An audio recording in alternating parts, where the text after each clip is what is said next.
Hello dear students. Heredity and evolution चॅप्टरच्या काही important questions मी आजच्या व्हिडिओच्या थ्रू तुमच्यासोबत शेअर करत आहे. तुम्ही म्हणाल मॅम आज परत तुम्ही ह्या पद्धतीचे व्हिडिओ बनवले, बिकॉज मी सध्या घरी नाही आहे आणि व्हिडिओ तर पाठवणं गरजेचं आहे. सो त्याच्यावरती मी उपाय म्हणून 1-2 दिवस अशा पद्धतीचे व्हिडिओच्या थ्रू तुम्हाला मी जे काही इम्पॉर्टंट क्वेश्चन्स असतील, जे काही मेसेजेस असतील ते तुमच्यासोबत कन्व्हे करत जाईल. महत्वाचं काय आहे तर तुमच्यापर्यंत ही माहिती पोचणं, बरोबर, ती कशी पोचते हा पद्धत महत्वाची नाहीये खरं तर. सो चला, विदाउट वेस्टिंग अवर टाइम, पहिला प्रश्न. Peripatus is said to be connecting link between annelida and arthropoda. ह्याचं रिझन विचारले, why it is connecting link between annelida. मग त्याच्यात सांगायचं की त्याच्यामध्ये हे ॲनेलिडाचे कॅरेक्टर्स आहेत, हे आर्थ्रोपोडाचे कॅरेक्टर आहेत आणि म्हणून ती कनेक्टिंग लिंक आहे. तसंच vertebrates have slowly originated from invertebrates. Vertebrates हे इनव्हर्टिब्रेट पासून त्यांची इव्हॉल्युशन झाली हे आपल्याला विचारले का. अगेन रिझन विचारले, हे सायंटिफिक रिझनचे प्रश्न आहेत. सो तुम्ही सांगायचं त्याच्यामध्ये की कार्बन डेटिंग मेथड जी आपण आपली आहे त्याच्यापासून आपण फॉसिलचे एज डिसाईड केलं आणि आपल्याला जे फॉसिल्स दिसले त्यात सगळ्यात पहिले फॉसिल्स होते ते इनव्हर्टिब्रेट्सचे होते आणि मग व्हर्टिब्रेट्सचे, आणि मग त्याच्यावरून आपल्याला लक्षात येतं की आधी इनव्हर्टिब्रेट्स मग व्हर्टिब्रेट्स. सेम डकबिल प्लॅटिपसच्या बाबतीत मॅमल आणि ॲम्फिबियन्स जे आहे, सॉरी रेप्टाईल जे आहेत ह्यांच्यामधली जी कनेक्टिंग लिंक आहे ते तुम्हाला सांगायचं आहे ह्याच्यामध्ये. आणि मग हे त्यानंतर राईट अ शॉर्ट नोट आणि एम्ब्रिओलॉजिकल एव्हिडन्स.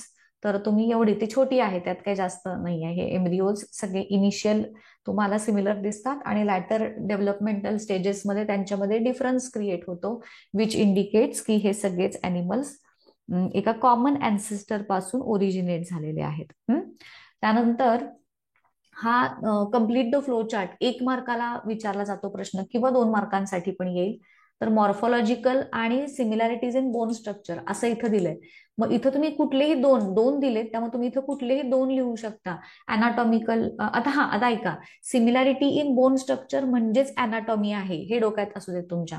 मग इथं तुम्ही व्हेस्टिजियल ऑर्गन लिहू शकता, कनेक्टिंग लिंक्स लिहू शकता, पॅलिओन्टॉलॉजिकल एव्हिडन्स तुम्ही ह्याच्यामध्ये इन्क्लूड करू शकता.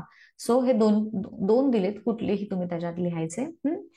त्यानंतर advantages of heredity, right, advantages of heredity 2 मार्काचा प्रश्न विचारलेला आहे बघा. किंवा हे diagnosis of disease, treatment and prevention of hereditary disorders.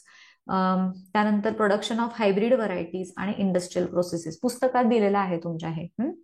Analyst the evidences. आता एनलिस्ट म्हणजे नुसती लिस्ट लिहायची आहे. हे जे 6 इव्हिडन्सेस आहेत ते तुम्ही इथे लिहायचे. त्यानंतर inheritance of acquired characters. Acquired character एका पिढीकडून दुसऱ्या पिढीकडे जाणं म्हणजेच इनहेरिटन्स. त्यानंतर व्हॉट इज स्पेसीज आणि व्हॉट इज स्पेसिएशन. 1-1 मार्काचे 2 डेफिनिशन विचारलेत. स्पेसीज म्हणजे जे रिप्रोड्यूस नॅचरली करू शकतात आणि त्यांच्यापासून फर्टाईल इंडिव्हिज्युअल्स प्रोड्यूस होतील ते स्पेसीज म्हणतात. आणि स्पेसिएशन म्हणजे formation of new species. Genetic disorder हे म्युटेशनमुळे कुठलं होतं तर सिकल सेल ॲनिमिया, फिनिलकिटोन्युरिया, किंवा तुम्ही गेल्या वर्षी जे लिहिले होते शिकला होतात जेनेटिक डिसऑर्डर ते तुम्ही कुठलंही याच्यामध्ये मेन्शन करू शकता. जसं इथं तुम्हाला दिसतं डायग्राम बेस्ड क्वेश्चन्स, इथं इव्हिडन्स ऑफ इव्हॉल्युशन कोणतं आहे हे विचारलंय. मग जसं इथं अपेंडिक्स बद्दल विचारलंय तसं तुम्हाला बाकीच्या इव्हिडन्सेस बद्दल पण विचारतील. जसं तुम्हाला मॉर्फॉलॉजिकल इव्हिडन्स मध्ये प्लांट आणि अॅनिमलची जी चित्र दिलीत बघा त्याच्यावरती विचारतील तसे चित्र देऊन. अनाटॉमीमध्ये ते हात हात आणि ते बोनचं जे डायग्राम आहे पुस्तकात तसं देऊन विचारतील. आलं का लक्षात? सो जसं इथं ह्या बद्दल विचारलंय देऊन एक्सप्लेन करा चित्र देऊन, तसंच बाकी बद्दल पण तुम्हाला विचारतील. 2 मार्कांसाठी हा प्रश्न आहे. त्यामुळं तुम्ही इथं फक्त एवढंच लिहायचं की वेस्टिजियल ऑर्गन आहे आणि त्याचं डेफिनेशन द्यायची आहे. These are the vestigial organ which are functionless or useless organs वगैरे. त्यानंतर ट्रान्सलेशन आणि ट्रान्स्क्रिप्शन ह्या दोघांच्या मध्ये डिफरन्स तुम्हाला विचारलेला आहे. What is the difference between translation and transcription. हे 4 मुद्दे आहेत दोघांच्या मधले, जस्ट बघून घ्या तुम्ही. ट्रान्स्क्रिप्शन न्यूक्लियसमध्ये होतं, ट्रान्सलेशन सायटोप्लाझम मध्ये होतं. ट्रान्स्क्रिप्शन मध्ये RNA सिंथेसिस, mRNA तयार होतो ना, आणि ट्रान्सलेशन मध्ये प्रोटीन सिंथेसिस होतं. त्यानंतर RNA पॉलिमरेजच्या प्रेझेन्समध्ये ही रिॲक्शन कॅटलाइज होते आणि इथे रायबोझोमच्या प्रेझेन्समध्ये होते. त्यानंतर what is heredity, explain the mechanism of hereditary changes असा प्रश्न आहे. याच्यामध्ये हे आन्सर तुम्हाला इथे दिलेले आहेत, नॅचरल सिलेक्शन, जेनेटिक ड्रिफ्ट वगैरे. त्यानंतर carbon dating, where it is used, carbon डेटिंगची माहिती सांगायची. याच्यामध्ये C14 to C12चा रेशो असतो. C12 to C14 असं नाही लिहायचं. त्यानंतर ऑब्जेक्शन्स ऑफ डार्विन्स थिअरी, सगळ्यांची उत्तरं तुम्हाला इथे दिलेली आहेत. त्यानंतर खूप सारे प्रश्न आहेत, सो थोडंसं मी फास्टमध्ये पण घेते तुम्हाला जस्ट प्रश्नांची व्हरायटीज कळायला.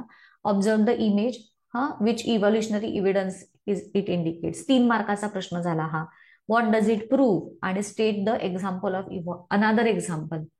मग याच्यामध्ये पहिल्याचं उत्तर काय देणार की मॉर्फॉलॉजिकल इव्हिडन्स आहे. काय प्रूव्ह करतं की similarity in size, shape and structure of organs, की हे सगळे एका कॉमन अँसेस्टर पासून इव्हॉल्युशन त्यांची झालेली आहे.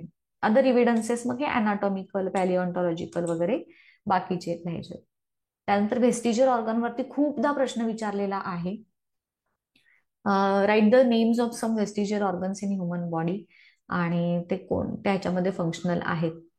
सो व्हेस्टिजियल ऑर्गन सांगायचे आणि तो आपल्यामध्ये आहे पण तो फंक्शनल नाही, बाकीच्या मध्ये तो प्रेझेंट आहे आणि फंक्शनल आहे. हे असे काही एक्झाम्पल्स मी तुम्हाला मध्यंतरी नोट्समध्ये पण दिलेले होते बघा, तर ते तुम्ही याच्यामध्ये लिहायचे आहेत. त्यानंतर define fossils and explain the importance of fossil as a proof of evolution.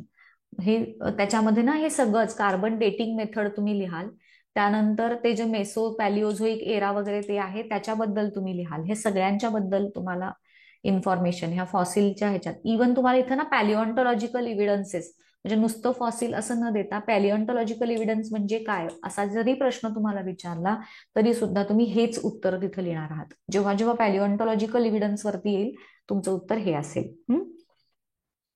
त्यानंतर लॅमार्क प्रिन्सिपल आणि त्याचं ऑब्जेक्शन्स ते पण लिहायचं आहे.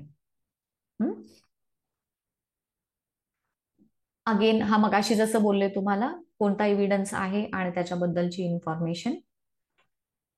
Darwin's theory of natural selection जेव्हा तुम्हाला विचारतात, इथं मी दिलेलं नाही पण इथं तुम्हाला त्याचे ऑब्जेक्शन्स पण लिहायचे असतील. समजा 2 मार्काला विचारला तर तुम्ही एवढं लिहाल. आणि जर 3 मार्काला विचारलं तर त्याच्यामध्ये तुम्ही ऑब्जेक्शन सुद्धा लिहाल. त्यानंतर हा पॅरेग्राफ बेस्ड क्वेश्चन आहे, जस्ट तुम्ही वाचून घ्या एकदा.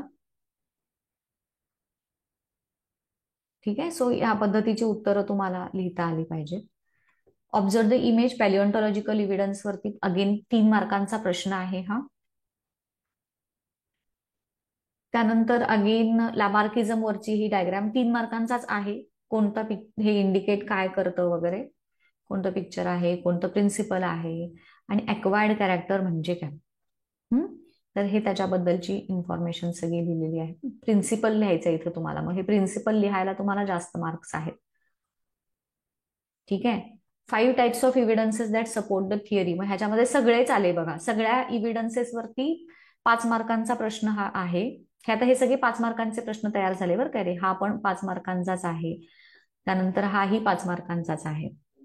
प्रत्येक प्रकारचे इव्हिडन्स लिहायला तुम्हाला एनी 5 लिहायचे, ऍक्च्युली 6 आहेत ना, सो तुम्ही कुठलेही 5 लिहू शकता ह्याच्यामध्ये. त्यानंतर ट्रान्स्क्रिप्शन आणि म्युटेशन वरती नोट विचारलेली आहे. 5 मार्कांसाठीचा प्रश्न तुम्ही इथे डिटेलमध्ये सांगायचं. मग ट्रान्स्क्रिप्शन काय आहे, कशी होते, म्युटेशन काय आहे, त्याचे टाइप्स वगैरे पण मेन्शन करायचे. जर 5 मार्काला असेल तर इथे तुम्ही त्याचे टाइप्स, म्युटेशनचे जे मेजर आणि मायनर आहेत बघा, तो प्रकार सुद्धा इथे लिहायचा. त्यानंतर हाही 5 मार्कांचा प्रश्न आहे. नेम ऑफ ॲनिमल ABC आणि कोणते इव्हिडन्स आहेत आणि राईट द डेफिनेशन.